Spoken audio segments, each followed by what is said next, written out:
Hello and good afternoon. And no, I didn't make a new intro or didn't have Murphy make a new intro for this particular podcast. That's why you see Spider-Man at the top there. But hey, it's got the theme music. Yep. It's got some graphics. I'm also neither Davin nor Jamil.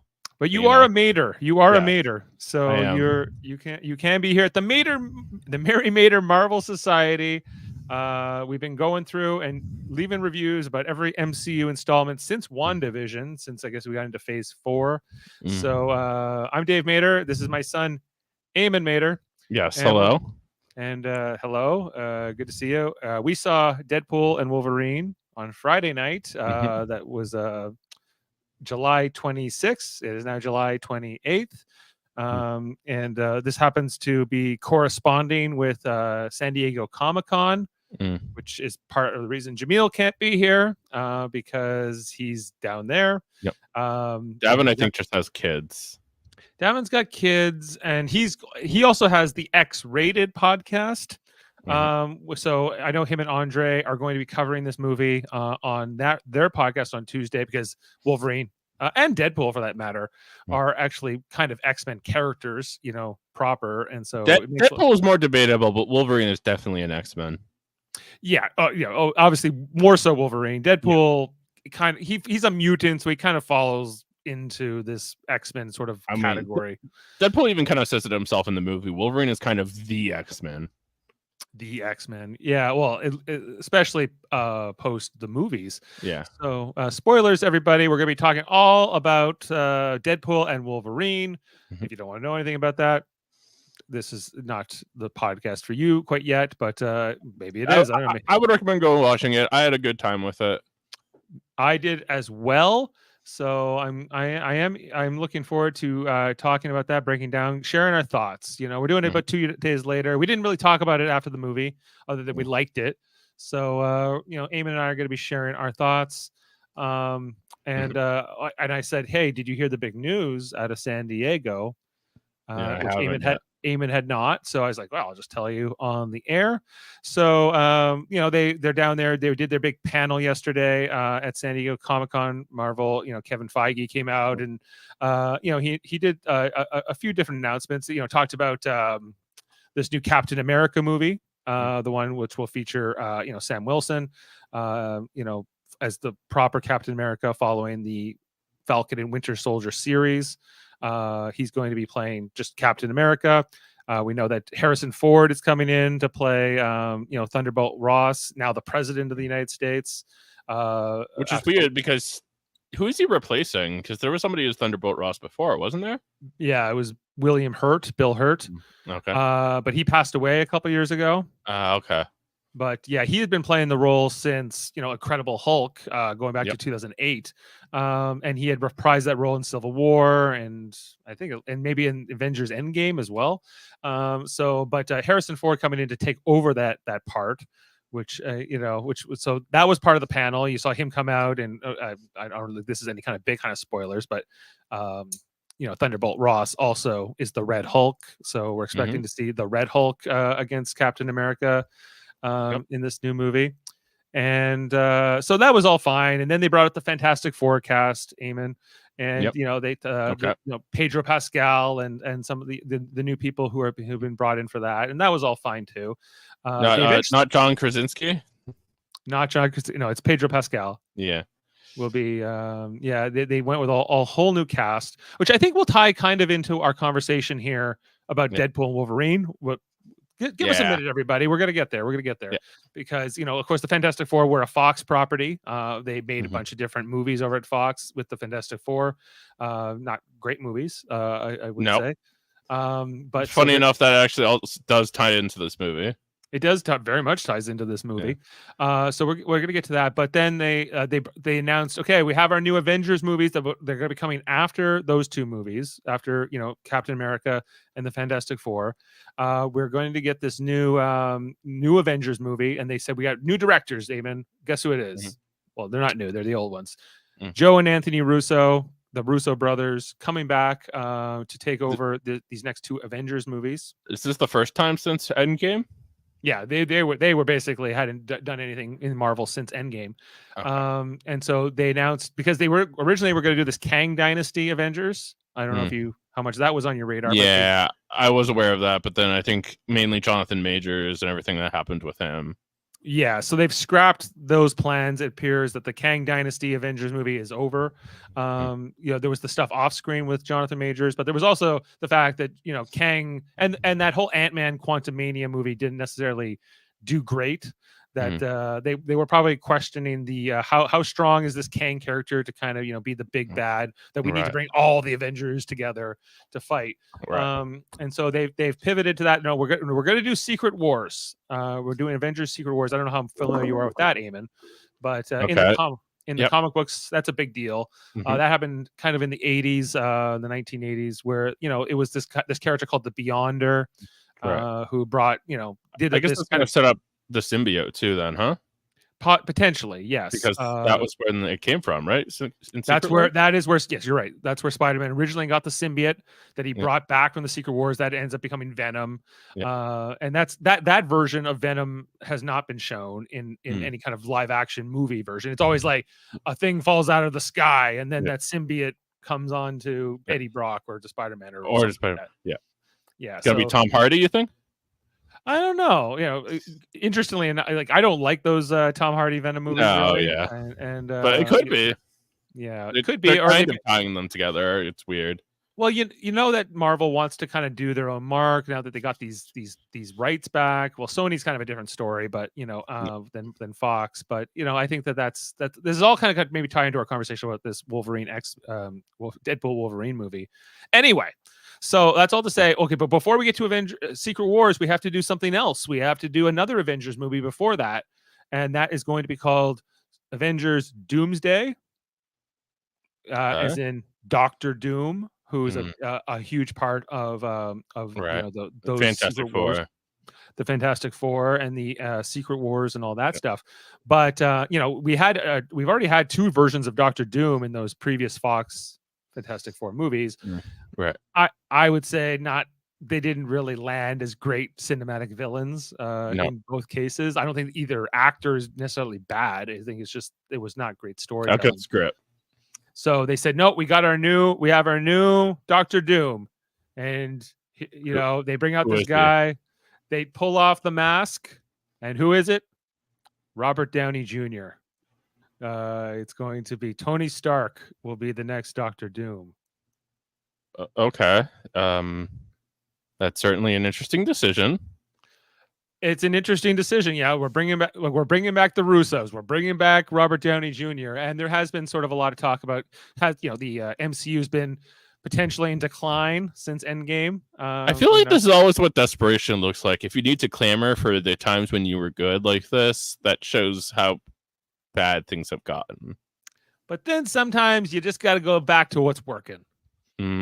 So history, time will tell. Will this move, be looked at as a Hail Mary desperation move, or will it be looked at as a brilliant move that course corrected the entire ship and brought things back? I mean, the original Iron Man was kind of a Hail Mary.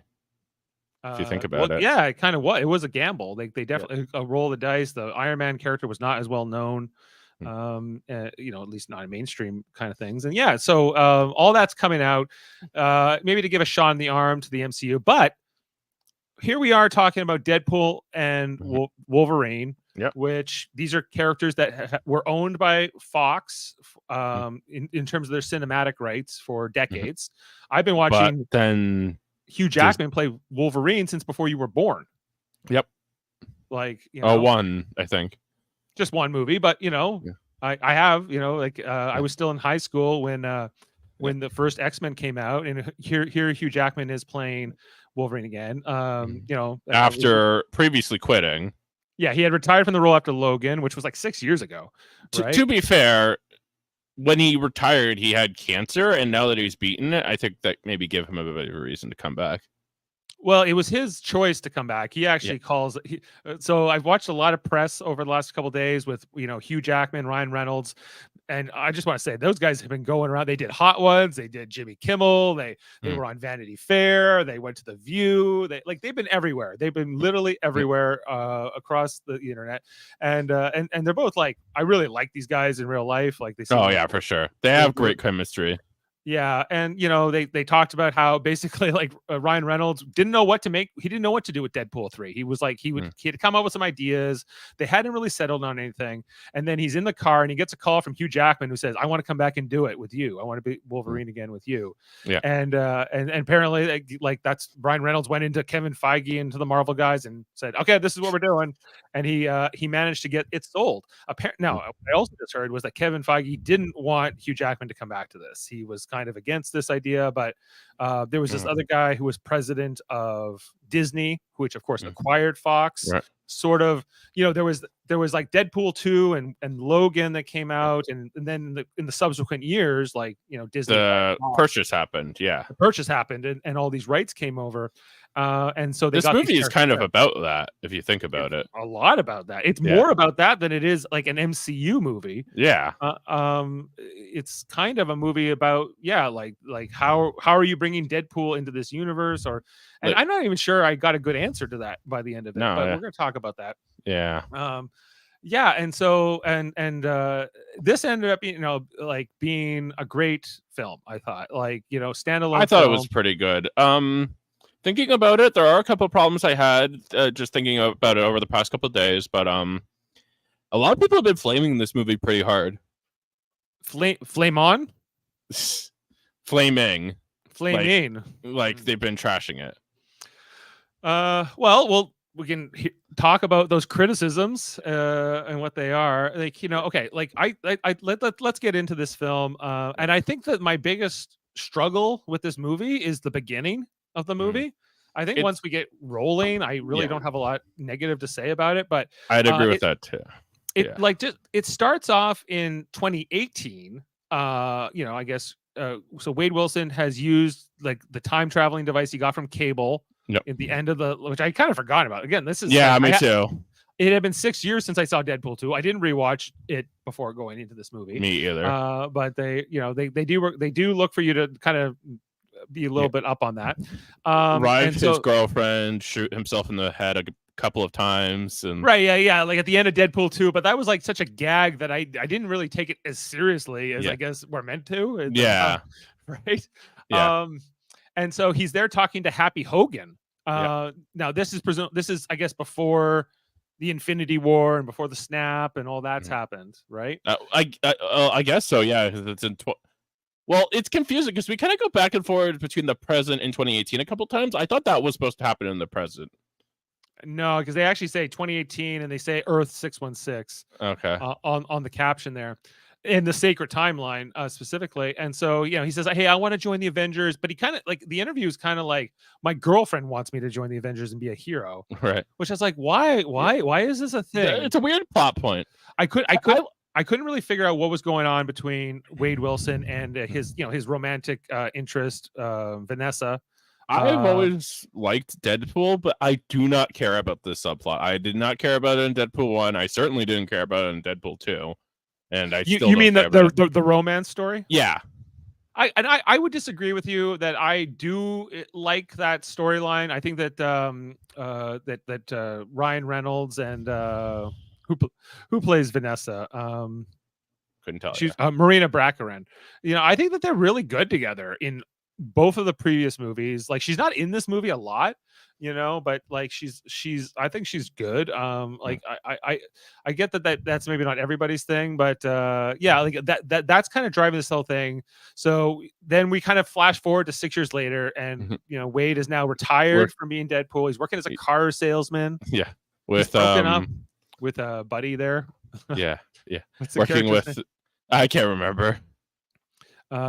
Peter Wisdom, yeah, who was a member of X-Force in the previous movie, who I'd forgotten about that character in 6 years, honestly.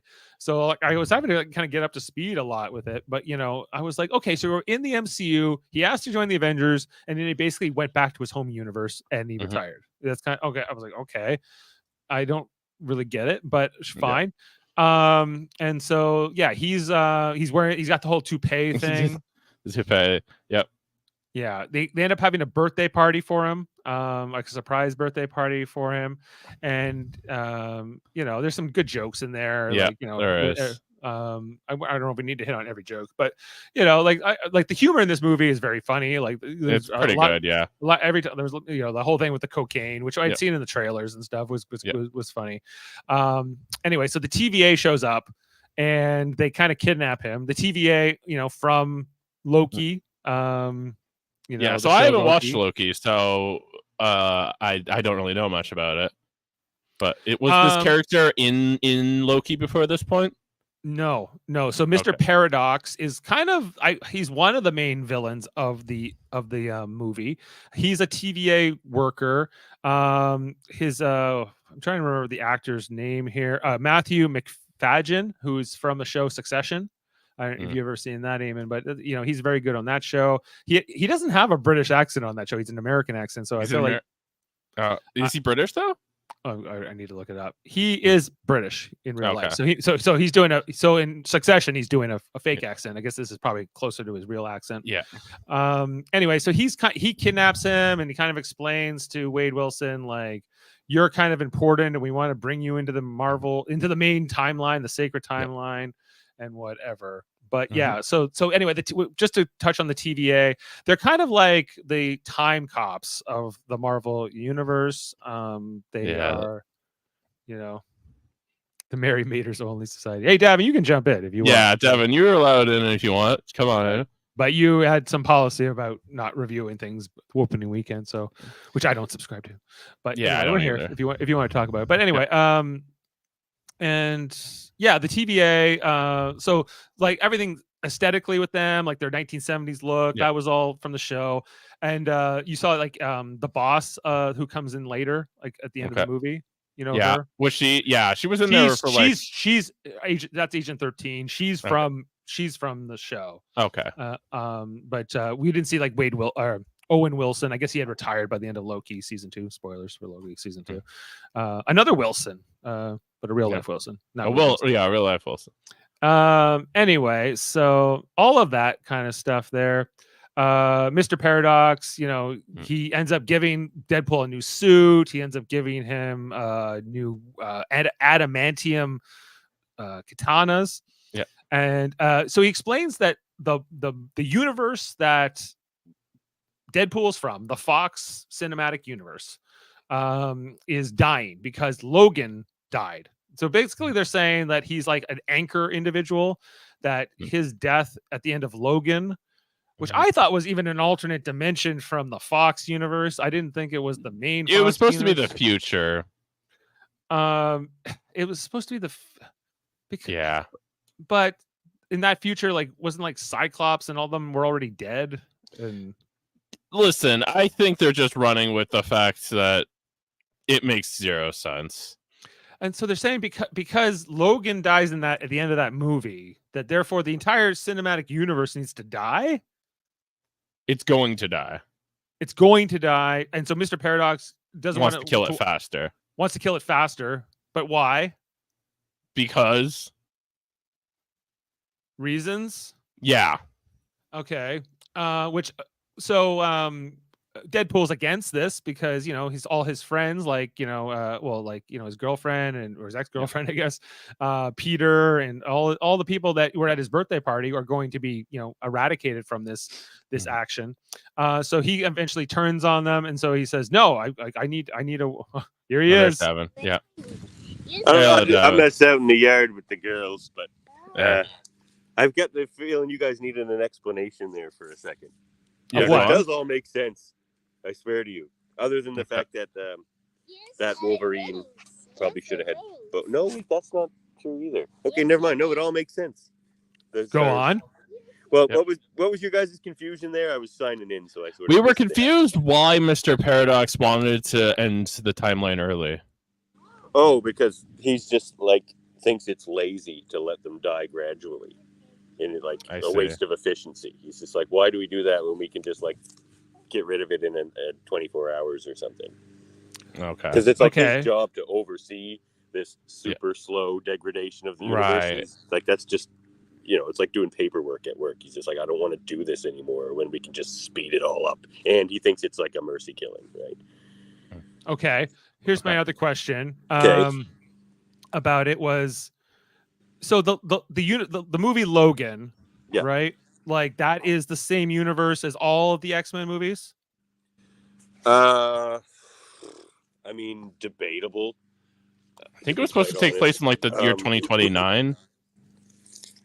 It's in the future. Yeah, it's like I think it's actually might have been 2024, but like when it came, I don't know. But it was like, yeah, it's not far. It's like the near future.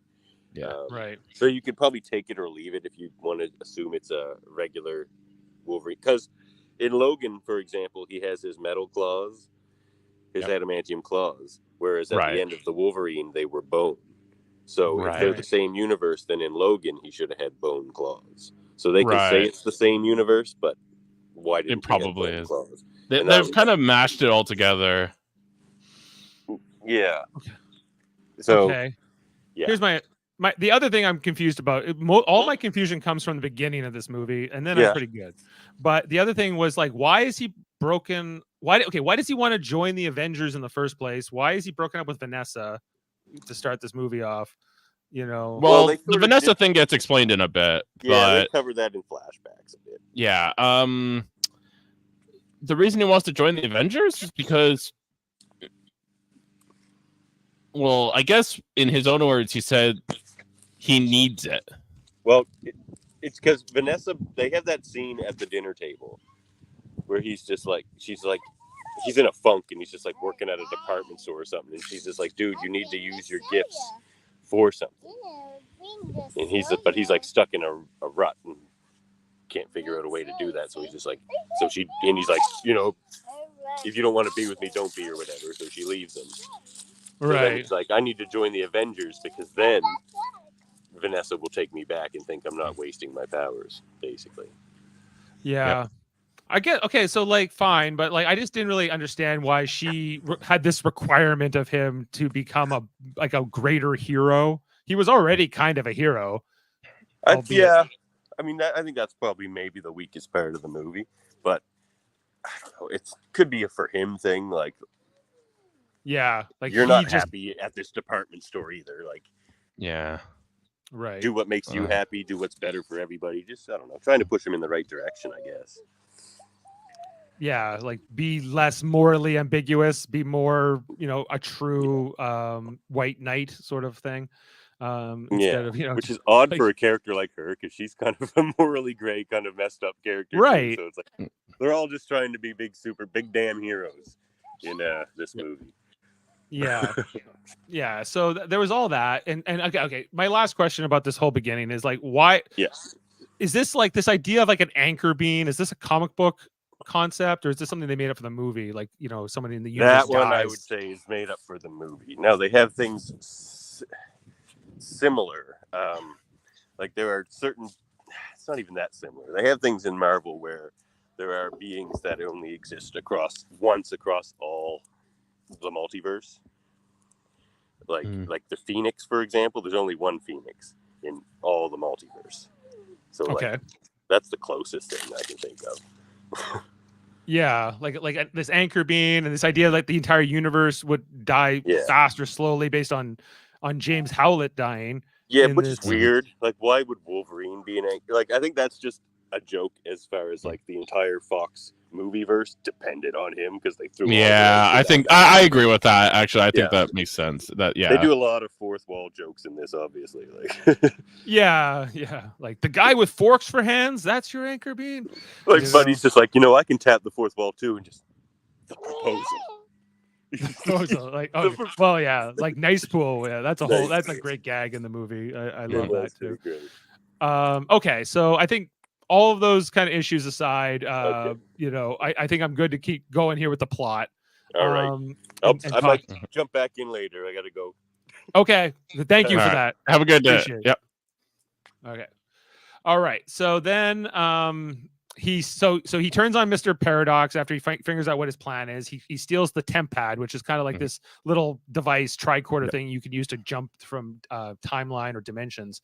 And so there's a whole montage where he goes like to recruit. He wants to recruit Wolverine to help him fight the TVA and save his universe, or I guess be the new anchor to replace that. Because he tried to go to the grave of Logan. That's the opening scene of the movie, which is kind of a time jump, and he uses like his skeleton, his adamantium skeleton, in various ways to kill everybody.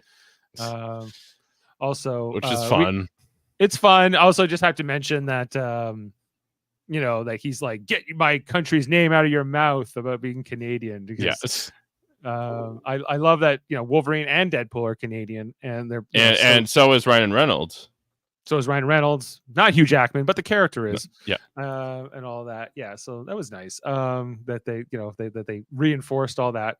So the that whole montage is hilarious, where he's going to different dimensions, encountering different versions of Wolverine, including a comic accurate height, like short version of Wolverine. Yeah, that was really good. There was what was it? What was his name? Henry Cavill Wolverine. Well, yeah. So there's Henry Cavill, who's played Superman famously, and they called him the Cavalrine and all this kind of stuff. It was really fun in that montage, because there've been rumors about him playing Wolverine. Yeah. And a lot of that kind of like sort of meta stuff gets thrown into here.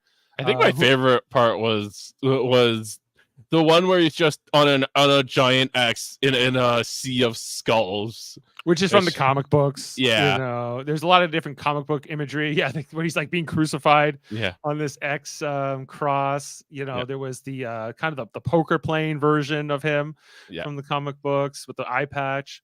Yeah, all that was fun. But eventually he finds this other version of Logan, kind of depressed, drinking at a bar. This is the Logan that effectively we're going to follow the new the entire movie. This is the one that he ends up teaming up with. We're told that he's kind of described us as the worst version of Logan, the one who it's not all revealed right away, but basically he was the one who never really bought into the X-Men, was too cynical to really get on board, never would wear the suit, never would he was even less into the X-Men than any other version we've seen in the movies. And it seems like the X-Men got killed by he inadvertently let them die, and then afterwards he went on a murderous rampage and killed lots of people, good and bad, in revenge. So but nobody can kill him, I guess, in his world. So he's not welcome anywhere, but he's kind of trying to drink himself to death, which I find interesting because he has a healing factor, and how much can he really damage his liver, or how drunk can he really get? He's trying hard, so he ends up teaming up here with Deadpool eventually, after they start fighting, and so but eventually those two, they come back to the TVA and they get pruned, which is like you saw that when they got hit with the stick, and it sends them to what's called the Void. And a lot of the movie takes place in the Void, which is, if you haven't seen Loki, that is it's described pretty accurately as a purgatory that the TVA sends all sort of like the variants, all the time offshoots and different things that they come across. It's at the end of the time, or the end of time, and it's got this big smoke monster thing that eats you if you show up there. In this movie specifically, it's kind of used as the world of continuities past. Right. Well, it's all the multiverse and across many different timelines, and all of the sort of like the mistakes, or like the alternate versions that really aren't supposed to be there. They all get dumped there. It's a big dumping ground. Right. For different versions, different variants. And that was like, I really recommend watching Loki, both seasons, to, get into all what that's about. Because we saw like the Loki at the end in Avengers Endgame, who like steals the Tesseract. Right. That's where he ends up. That's, he ends up going there. into the TVA, and lots of great stuff happens in that show. But anyway, so they're now there in the void. They run into who we think might at Chris first Evans. He Chris runs into Evans. Chris. Yeah, we ran into Chris Evans, who I was like, oh, Steve Rogers is, but and I they completely got me. Like I think they got most people when he goes flame on, because you're expecting to say I can do this all day, because like eventually there's Cassandra Nova, who's pretty much the main villain of the movie. I would say she's there in the void, the twin sister of Charles Xavier from another dimension. Is this a real character? It's a comic book character. Yeah. Okay, I was like, okay. I've never heard of her before. Yeah, I've heard of her before, but I'm not super familiar. Anyway, so her goons show up, including like a version of Sabretooth. That fights Wolverine, and they have a quick fight. But then he's, instead of saying like I can do this all day, Chris Evans says flame on, and then we see, hey, which made perfect sense. Human Torch, yeah. It's Human Torch from the Fantastic Four movies, which was made by Fox, and I get like they never did an X-Men Fantastic Four crossover back then, but there was talks of it, and I guess the idea is that they are the same universe.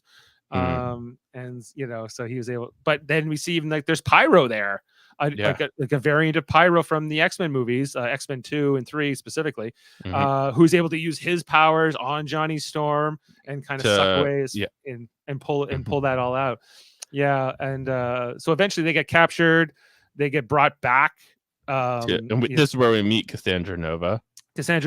Who lives in a castle built out of a dead Paul Rudd, a giant man. Variant. Which I think Paul Rudd is alive in the actual MCU, isn't he? Like, Ant-Man. Yeah, he is. Yeah, but this is again like most of these like versions we're meeting. They're probably not like the main version. Like they're a time variant, right? Of the original versions. Like even Cassandra herself, I think, comes from an alternate timeline where Xavier had a twin, and I think in most she wouldn't. In comics, Johnny would smoke pyro. Well, I'll take your word on that.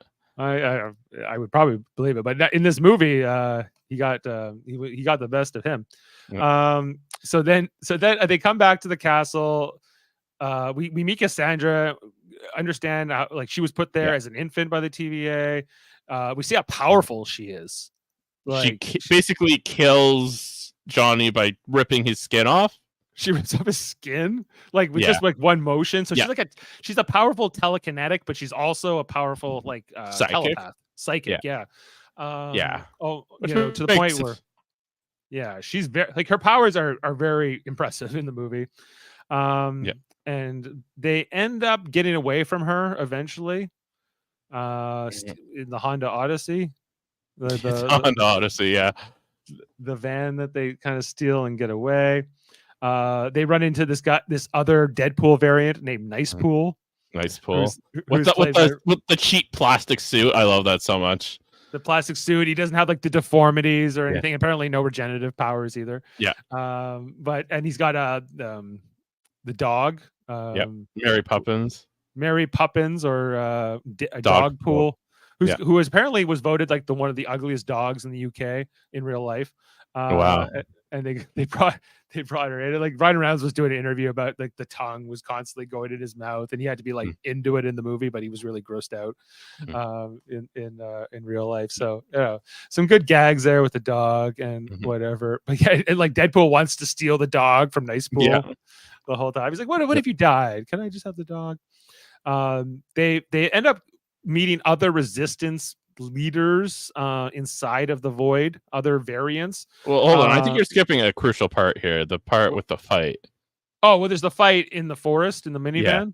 Yeah. Because the whole time Deadpool's selling this idea to Wolverine, like, well, we can get you out of here. We can save your universe. We can undo the damage in your universe and whatever. He's like, well, we might be able to. Yeah, and that's where Wolverine like loses it. What do you really goes into him? Yeah, and then he like tears. Yeah, he gives like a big angry speech at Deadpool, and then Deadpool's like, "I'm gonna fight you now." And like, so apparently they kind of fight all day and night, and then they get kidnapped after that fight, right? By X-23. I guess it was X-23, but we don't know that yet. Yeah, no. And so we come back here. We get to meet these other Void variants, including Elektra, who is her original actress, I think. This is it's Jennifer Garner, Mm. who played her in not the original Daredevil, Mhm. which with Ben Affleck, and in Elektra, Huh? And in Elektra, and in the movie Elektra, which was a spin-off of Daredevil, which were they were both made by Fox, so it made a lot of sense that they were there, or she was there specifically. Like she was also married Ben Affleck. Oh yeah, that's right. And had a bunch of kids with him, and they said, "Where's Daredevil?" And she goes, "Don't worry about it." Or, "Don't worry about it." And then we got Wesley Snipes as Blade, who I think is the highlight of this group. Yeah, well, it was kind of incredible, and I had forgotten about how Ryan Reynolds was in Blade Trinity. Yeah. And apparently did not get along with Wesley Snipes. Apparently in real life, these two do not like each other. But apparently they were able to put that aside. I'm sure money helped. And and they got Wesley Snipes back here as Blade. Yeah. Like albeit with some gray and his beard. Yeah. That was pretty cool. You know, like to have him, and then lastly we had Gambit from X-Men Origins Wolverine. No, this was a different. This was who's this actor? What's this actor's name again? Help me out here. Tatum something apparently. Tatum. What's his name? Tatum O'Neal. Tatum O'Neal. Okay, so for years Tatum O'Neal was Channing Tatum. That's his real name. Channing Tatum. Thank you. Channing Tatum was attached to play a live action version of Gambit for years and years and years. Okay. It eventually, it never got made. It went into development hell and sort of thing. And so when he shows up in this movie as Gambit, as Remy LeBeau, and he's doing that accent, the fake Cajun thing. Oh my God. Like it's really good. If they had actually made that movie with Channing Tatum, there's no way that they would have let him do that accent. Oh yeah, no. Like they would have made him do pretty much his normal accent, maybe with a little bit of an inflection. But this was like full on Cajun style. Yeah. Like even more than the cartoon, I would say. Yeah. You know, and every time he spoke, it was hilarious to me. You know, Ryan Reynolds or Deadpool keeps saying, "What are you saying? I can't understand you." Which, I have no idea. Yeah, he was almost like he needed a translator at times. Yeah. Although I will say one thing I didn't like. I thought that Gambit's suit costume looked terrible. Well, it was very comic accurate, but you know, and I think that's what I think that's what they were kind of going for. Is like, what if we just went with this incredibly comic accurate version of Gambit? Yeah, you know, and that's what you're playing, Channing Tatum. And for me, it kind of worked, even though I agree that like if they wouldn't have gone quite this far. There's also a lot of jokes. You know, we haven't even talked about the fact that Wolverine is wearing the yellow and blue spandex. You know, how do you feel about the sleeves on the Wolverine suit? Yeah. My least favorite part of the suit is the upper section of it, like I guess the torso section of it. Like I think that later on in the movie where he loses that and he's just the mask and the pants, I think that looks the best. But the jacket and everything, I guess like if it was sleeveless, I might like it a little better. But it doesn't work for me quite as well as the Deadpool costume does. Yeah. Right. I couldn't. But you know, the whole joke that Deadpool makes about like, look, who you fighting crime for the LA Rams with the yellow and blue. Yeah. Like that was a good one too. That was Yeah. But so and it basically then we enter the third act, I guess. Well, and we enter X-23 being played by her actual actress from Logan, whose name I can't remember. Obviously 6 years older herself now. She's like, what, 12 now, probably? I don't know. How old was she? I can look it up. Daphne Keane is now 19.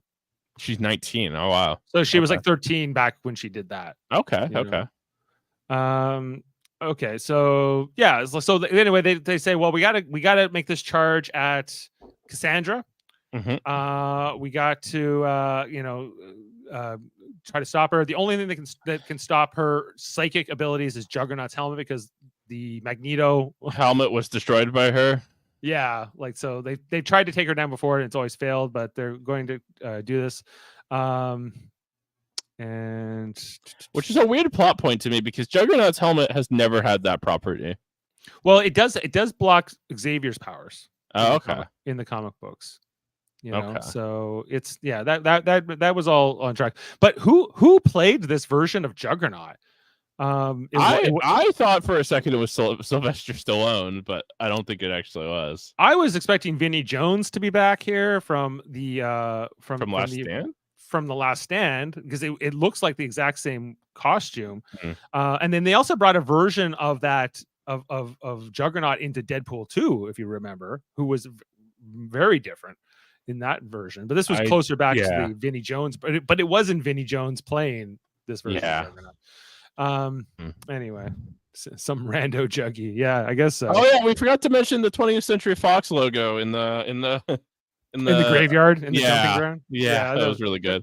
Well, I can't hit on every joke, but yeah, there was a lot in this one. Anyway, so there was also the great scene at the fire where Laura X-23 talks to the Wolverine, and he's trying to drink himself by the fire, and he says, "I'm the wrong guy. You have the wrong guy," and she says, "You were always the wrong guy." Until you weren't. Yeah, right. Until you kind of rose to the I just think that one of the best parts of this movie is the somber moments with Wolverine. Yeah, well, they made him a really tortured Wolverine, and Wolverine is kind of already a tortured character to begin with. So they like Hugh Jackman just did an amazing job with it, and Well, yeah, Hugh Jackman's amazing in the film. Like, definitely full credit to him. Anyway, so they say we're going in the morning. We march into the brink. Into the possibly into death. And it seems like Wolverine's not going to come until they march up in their Honda Odyssey, and he eventually comes out of the trunk, and they have this big battle with all of Cassandra's henchmen. Pyro ends up betraying Cassandra, I believe. Yeah, he ends up shooting her. Yeah, which actually works because she has the helmet on. Yeah, because at one point she has sort of the advantage on Wolverine. It seems like she's going to sort of, get him, but then they turn the tables on her. Eventually, they have her on with the Juggernaut helmet, but they can't, there's a stalemate basically. Like they can't do what they need to do without her powers. But once they take the helmet off, she's going to kill them, right? And so, but then what is it because of the thing with Pyro that she kind of like gives them sort of a. Can't quite remember. I can't really why I think because Logan is like, no, come on, like you're because he says about Charles Xavier, her brother, that he wouldn't want me to do Chuck. this to you, right? Chuck, yeah, like he wanted me to be a better person, so I'm going to try to be that person. Trying to do all that. So anyway, she's able to open a portal with a sling ring that she got from a version of Doctor Strange, I guess. And so they go back to the original X-Men Fox universe, where we see the TVA has got the Time Ripper. They're trying to destroy the world, and Cassandra shows up, and she decides that she's going to steal this Time Ripper, and she's going to destroy not just this universe but all universes. As sort of a revenge plot, because she doesn't like that the TVA tried to have her assassinated inside the Void. That's kind of like Pyro was working for the TVA and all of that. So she's here for just to full blown revenge. And she brings an army of Deadpools out. Army of Deadpools from the Void, which ends up being a big fight here with Wolverine. There were some pretty cool Deadpools in there. Like there was Cowboy Deadpool. There was Lady Deadpool. There was just the Samurai Deadpool. The zombie head of Deadpool that was with a little propeller on its head. So lots of different. I don't know what that one's from. Yeah, like just from a pure costuming standpoint, it was hilarious. There was a baby Deadpool. There's a baby. The samurai one. I don't know. There was all kinds of versions. And Wolverine's just kind of happy that he gets Headpool. Was that okay. Headpool? I like that. Yeah. For Marvel. Oh, for Marvel Zombies. Okay. Yeah. Right. Oh, so that's what is. That's our first version of a live action Marvel zombie. Interesting. Anyway, so there's a great sequence here where Nicepool dies because Deadpool uses him as cover shield and steals his dog. Good minute, and steals his golden guns too. Yeah. As well. But after they kind of kill all the Deadpools regenerate, and then they're coming back at them, and like it seems like they're at sort of another stalemate. But then Peter Wisdom shows up, and they're like, "Oh, Peter's here! Peter's the best guy ever!" Everybody has a Peter. Every Deadpool has a Peter, and this kind of completely pacifies all the Deadpools. And all that. So that was so then Wolverine and Deadpool Prime, I guess, can decide to like finally make their rush at Cassandra here. They have to just stop this Time Ripper, and they have to go under and try to do something with Andy, like to stop the antimatter. It was very Star Trek-y kind of in how all this played out, but they would die. Whoever tried to do this would die. And so at first Wolverine says, "No, I'll do it." And then Wade Wilson tricks him, and he says, "No, I'm going to do it." But then as he's trying to sacrifice himself, he can't do it all alone. And then Wolverine has to kind of, they do it together, and because they do it together, eventually they're able which was a very emotional moment. I really liked it. Yeah, it was good. So they save the day. I think it's a bit of cop out though that they survive. Yeah, but I guess that's what if they just die, that's the end of the two characters. I don't know. I mean, yeah, I don't know. Like we've seen Logan die before in the previous movie, so I don't know. But the whole point was like it was atomization, right? Yeah, but I guess with the two of them together, that didn't come to pass. We then see that's what B-15 shows up. She arrests Paradox at the end of the movie when they kind of figure out what he's up to. And then so she reveals that whatever they've done here, their timeline is no longer, their universe is no longer deteriorating. It's not going to be destroyed. They've kind of saved it indirectly. And so Wade says, "Can you let the others out of the void?" And she says, and rewrite Logan's, like, his timeline. She's like, "No, we can't rewrite his timeline because he had to become the person he was in order to be the hero in this movie." I do appreciate that idea, actually. Right. That was very Star Trek-y too. Yeah. I need my pain. My pain is what makes me.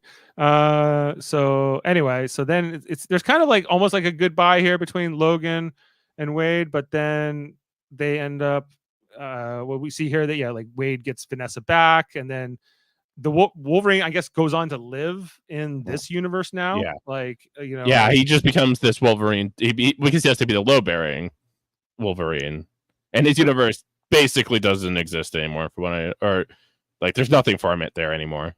There's nothing for him to really go back to, but it still exists, Yeah. But and are there? I'm still confused by the timeline of, like, is Logan dead already in Wade's world, or is there now two Logans? The original Logan is already dead. That's already happened. I don't understand either. Yeah, that could use a little clarification for the timelines of it all. But anyway, that's kind of the ending of the movie. Voiced by Nathan Fillion. That's who did Deadpool? Okay. Cool. Yeah, anyway, so that's kind of like, and then we get, like, in the credits, we got a lot of montage about all the years of the Fox movies going back to the original X-Men. That was nice. They played Green Day, At the Time of My Life, and all that. Yeah. And kind of like, it was kind of like the movie felt like more of like a swan song, sort of like a love letter to the Fox universe. Hey. So at the end of Deadpool 2, he starts time jumping. Right. So that's why, like, where Deadpool 2 ended before he starts time jumping, Wolverine's still alive in that universe because Logan is in the future. But since he was just timey-wimey time jumping around, he goes to the future to try to get Logan. And right. He goes to Logan's time together. Yeah. So are there two Logans in his world? No, there's a different timeline, right? Like he could have just gone back in time further and found an alive Logan. They went to the dead Logan for jokes. Okay. Yeah. I guess I'm trying to figure out in the Fox universe. Yeah. In the Fox, like, when does Logan die? What year does Wade Wilson live in that universe? It's like all that's a little bit confusing, but see, there's more than one Fox universe, because technically the McAvoy actors, that whole cast, is in the past, right? Right. But Deadpool's in present day, so his X-Men should be like the originals, James Marsden and They've all been that. making jokes about this since Deadpool 1, you know? Yeah. Like, Yeah. God, And this like when time he goes was to so the X-Men, confusing. he finds McAvoy and all them. Yeah. There, which makes no sense because they Yeah. should be old like Patrick Stewart. So it's like you can't take any of that serious in Deadpool. Yeah. Right. Like, I think he still had his hair, too. universes. Like the Colossus in the first X-Men movie is American and he's Russian in the Deadpool movie. True. So Right. they're not the same. Yeah, they can't be, right? Obviously, we have more than one version of Gambit now, and amongst other things. Gambit was so good.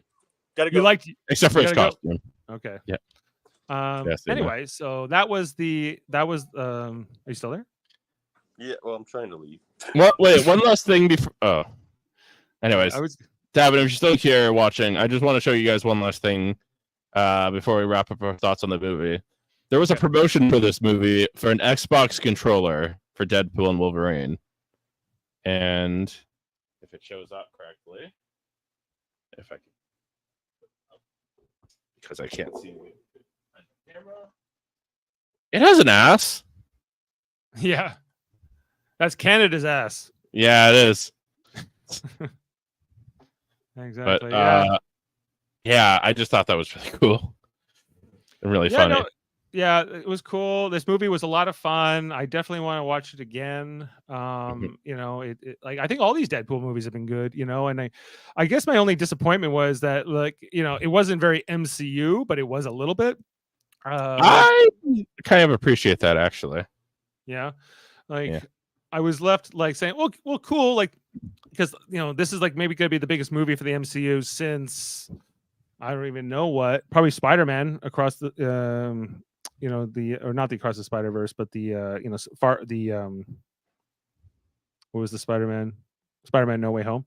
Like I feel like that's going to be like, you know, like this is probably the biggest movie since then, but it's also kind of like an end of that Fox universe. But then we also saw in like what was it in the Marvels that Rambeau,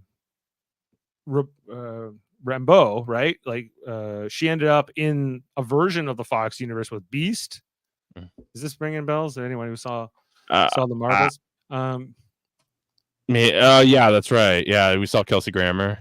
Kelsey Grammer showed up, and I was kind of like, okay, well, maybe like, so I think there's more to come with that. I feel like the merging of these universes still has more to do. I know that like they want to eventually make their own version of the X-Men that wouldn't be with, you know, Hugh Jackman and any of those actors, right? So they're going to want to recast them, just like they've done here with the X-Men character or the Fantastic Four characters. They're going to do their own take on it here, and you know, kind of speaks to the reason like that Kevin Feige tried to talk Hugh Jackman out of doing this. Yeah, but you know, like how I'm glad we did get this movie. Too, yeah, I'm glad we did, even if it doesn't neatly fit into the grand master plan. No, right. But then, how is that Grandmaster plan doing right now? Not exactly good. We got Robert Downey Jr. as Dr. Doom. Yeah, that could be interesting.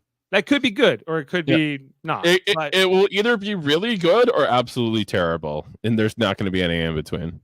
Yeah, like, and I guess when Deadpool shows up, because they wanted Deadpool in this movie to just become part of the main MCU universe, and he doesn't do that. He ends up like pretty much living in his own home universe by the end of this movie.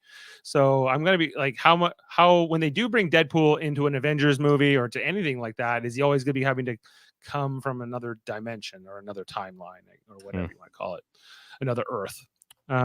Is that going to be a sort of a permanent thing or not? I don't know. And does it matter? I don't know. No, not really.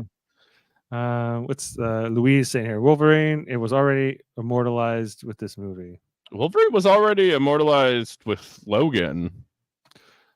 Yeah, like geez, like he's a great like character. I think, you know, not all of these X-Men movies have been great, like, you know, but on the Wolverine movies either. But you know, I really do appreciate the legacy that and how much Hugh Jackman has put into this role over 24, 25 years.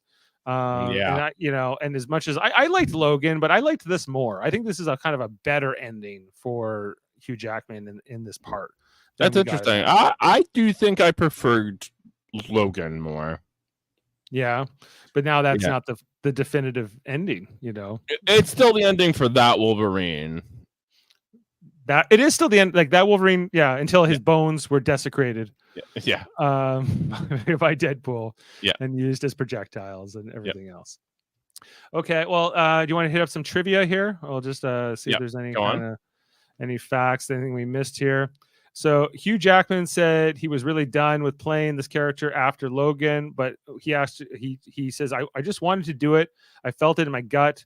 And then he wanted to work with Ryan Reynolds. You know, as they had met on the set of X-Men Origins Wolverine back in 2008. They really weren't on screen together. They were a few scenes, yeah. A couple of scenes. But like if you really like, these two have been playing these two characters almost for 20 years, like, you know, together in some respects, right?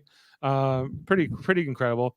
Kevin Feige served as an associate producer on the original X-Men movie and was present at Hugh Jackman's original audition for Wolverine. He said, for Jackman and for me, I think it was for all the fans at Marvel. It's unbelievable for what has happened for 23 years. To have Hugh come back is incredible. For me personally, that is where I started. It was where I was there for the first on-set edition, and he flew up to Toronto to do a read with Anna Paquin. I remember sitting behind the camera. Was Anna Paquin? Anna Paquin played Rogue. Oh, okay. Right, and it's very, you know, he says it's just incredible. You know, all these years later, he's working with him again on this movie. I remember when I was a kid, I think I thought the Rogue in the first couple X-Men movies was Elliot Page. No, that was Kitty Pryde. Okay. Yeah, and that didn't show up until later. Okay. So Ryan Reynolds said he and the makers purposely asked for a lower budget than Disney was prepared to offer them, remembering that the first Deadpool was such a success because they had the constant time and budget limitations, which fostered an atmosphere for great creativity. There's a lot of jokes in the movie, like when Chris Evans dies, and he's like, "You know what he was doing to the budget? We had to kill him off. Come on." Yeah. But that also brings up the end credits sequence. So if we go back to when they first meet, what's her name? You know, Deadpool says all these things that apparently Johnny Storm says, and it gets him killed. Right. And as we find out eventually, it was all true. Because in the original scene, it sounds like Deadpool's making it all up, right? Yeah. And Chris Evans is like, "I would never say those things. I don't even know what any of that means." But then we get this thing, and I was like, I wasn't quite sure if this is just Deadpool revisionist history, or if this is actually where this is to be suggested. This is what actually happened. Yeah. But I have to admit, it's quite hilarious seeing someone as family friendly as Chris Evans just completely swearing, and he even goes farther than Deadpool does, which is really good. Well, I think that was really the gag, especially. He was just hearing all that stuff kind of Chris Evans' mouth, which doesn't sound right. He would not be the right choice to play Deadpool. No.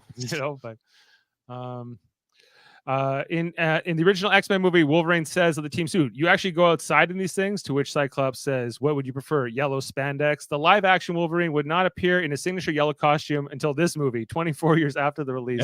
And they mocked that. Yeah. In this movie. By the way, that mask in particular, that Wolverine mask, looks really good. Amazing. It looks amazing. It looks basically comic accurate. Oh yeah, it looked so good. Like the rest of the world, I've waited 2 decades to see this is the director saying this. I've waited 2 decades to see the Wolverine in a whole movie with Deadpool, and I don't even know this is our last shot at Wolverine on screen. So I was going to make a goddamn sure that yellow and blue suit was on there just once, and we had to get it right. Yep. Well, I mean, I think they did. Hugh Jackman said, "How did we never do this? It looks so right. It felt so right." I was like, "That's him." Yeah. I do think that Wolverine is one of the few X-Men who can like not wear the outfit and still feel at least somewhat right, because he's so often not a part of the X-Men. And you see, there's like the white beater and jeans Wolverine, and there's different costumes for the Wolverine. Yeah. I actually kind of liked, we saw in in the montage earlier in the movie, you saw like the yellow and brown version. Yeah, and then we saw Hulk. The Hulk was there, but yellow and I actually preferred the yellow brown version to the yellow version. Blue? Yeah. Yeah. I generally agree. Yeah. Yeah, but that's personal preference. Hugh Jackman said, I was on my way. I was just driving, literally just felt like a bolt of lightning came over me in my gut. And I knew I wanted to do this film with Ryan for Deadpool and Wolverine to come back together. I swear to you, when I said I was done, I really thought I was done. But in the back of my head, ever since I saw Deadpool 1, I was like, these two characters together, I knew it. I knew the fans wanted it since I had to put in the clause. People talked about these two. So that always had been there. And I just knew. I literally couldn't wait to arrive. As soon as I arrived, I rang Ryan and I said, like, let's do it. Like I hadn't rung my agent, no one. He just said, "Oh, let's do it." Yeah, so pretty incredible that he felt the need. And I'm glad he did. Yeah, me too. The dog Peggy, as I mentioned, was Britain's ugliest dog. Makes her Hollywood debut as Dogpool in this movie. This is the first MCU movie to receive an R rating. Yeah, which is kind of crazy to think about, actually.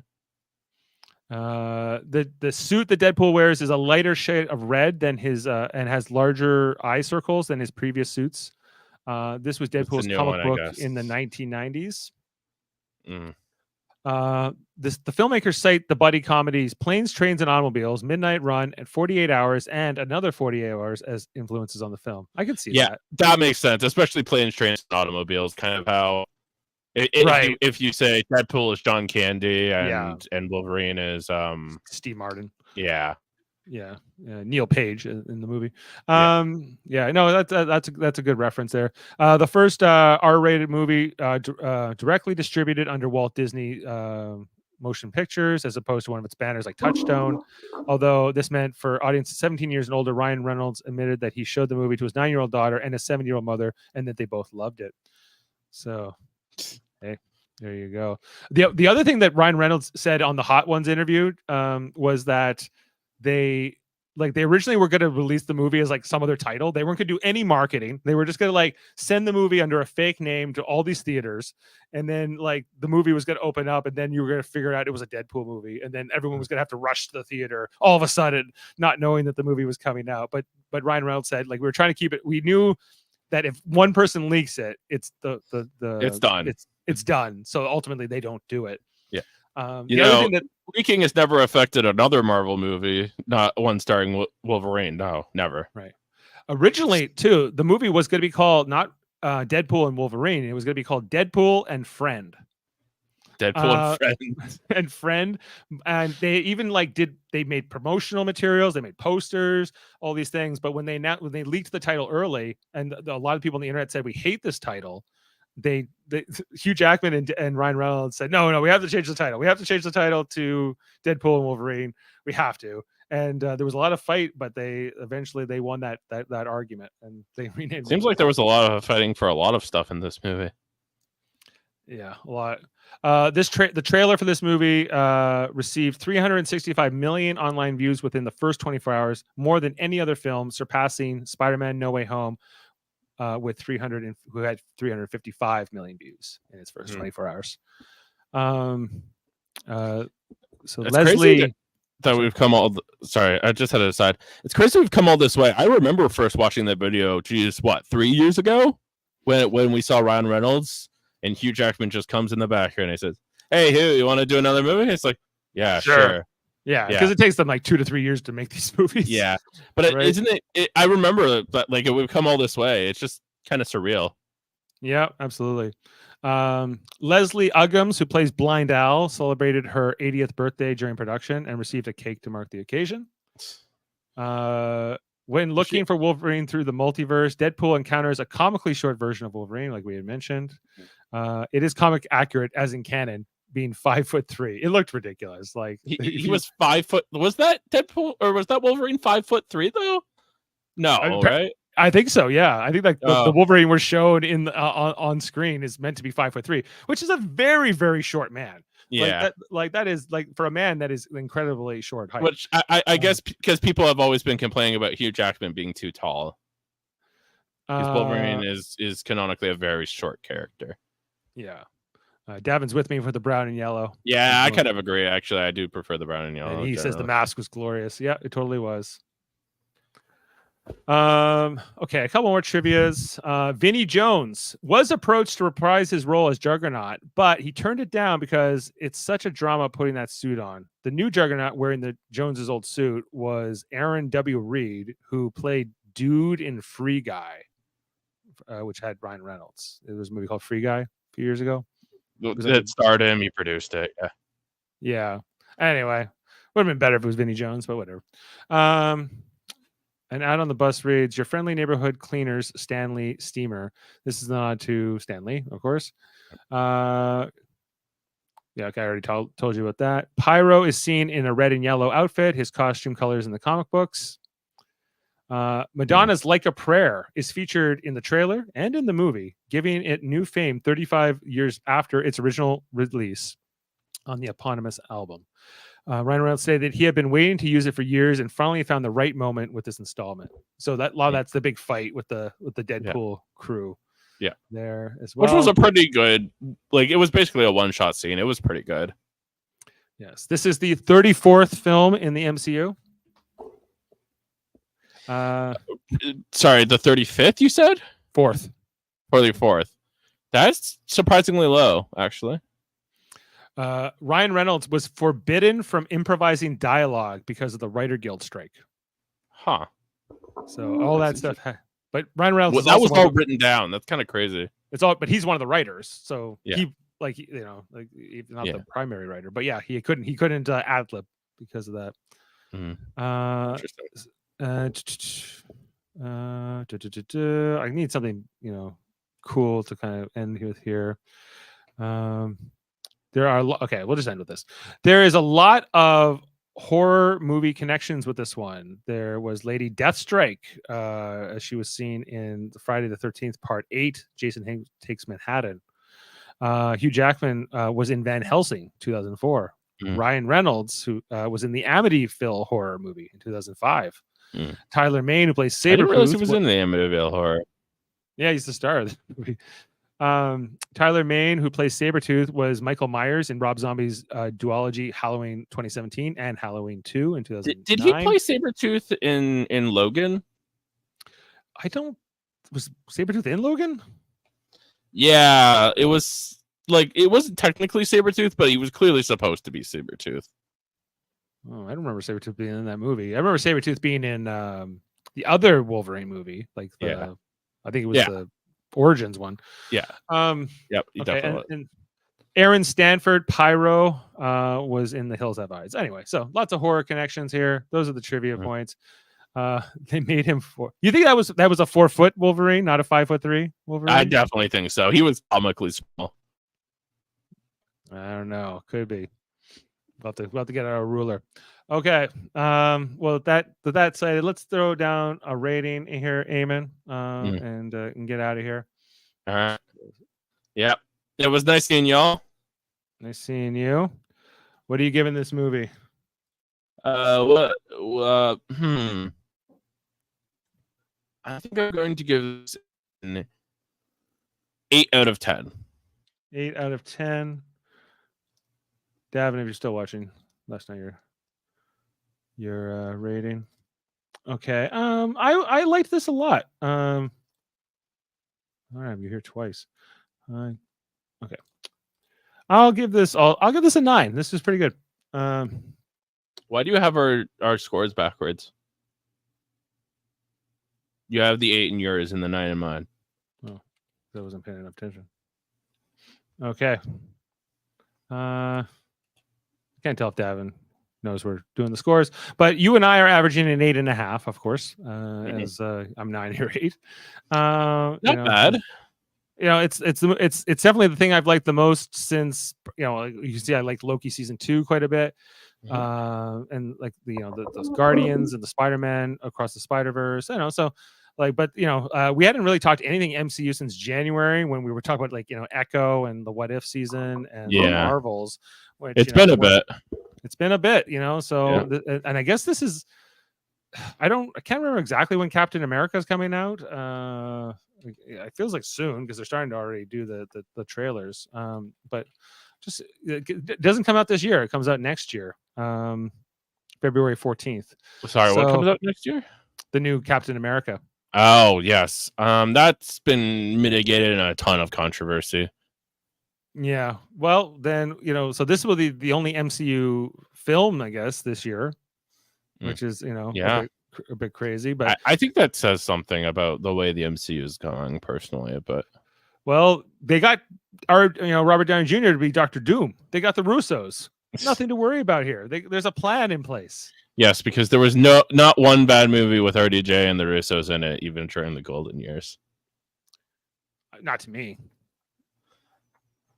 Yeah. Okay. Oh, you said that people were tearing this movie up. Like, why? What was the criticism of this movie? They were. I didn't actually see some specifics, but any specific. People were just saying like they thought the jokes were cringy. That one line about Ryan Reynolds being canceled. Apparently, people didn't like that line. I don't know. It was very vague. Yeah, it sounds like people just want, some people just want to see things fail. But I thought this movie was good. So obviously, I gave it a 9. It was strong, and I'm glad to have seen it in the opening movie. He's saying 10. Okay. It was not a 10. I will rightly respect your opinion, but it was not a 10. Not a 10? What's a 10? In the Marvel universe, would have been like Infinity War. Infinity War is a 10? Okay. All right. Well, hey, fair enough. Yeah, I know if I want to watch it again, it's pretty good. So I would say that this qualifies. Okay, well, thanks for being with us, everybody. We really enjoyed it. We hope you'll check out our other content here on the channel. We're right now we're covering Big Brother every Thursday. We've done 2 episodes of that of the new season, and we'll be back to do more Survivor here on the Super Mario Brothers channel. Check out everything on the United Federation of Podcasts on our sister channel there, X-Rated with Davin and Andre. They're going to be talking more about this movie on Tuesday, so look out for that.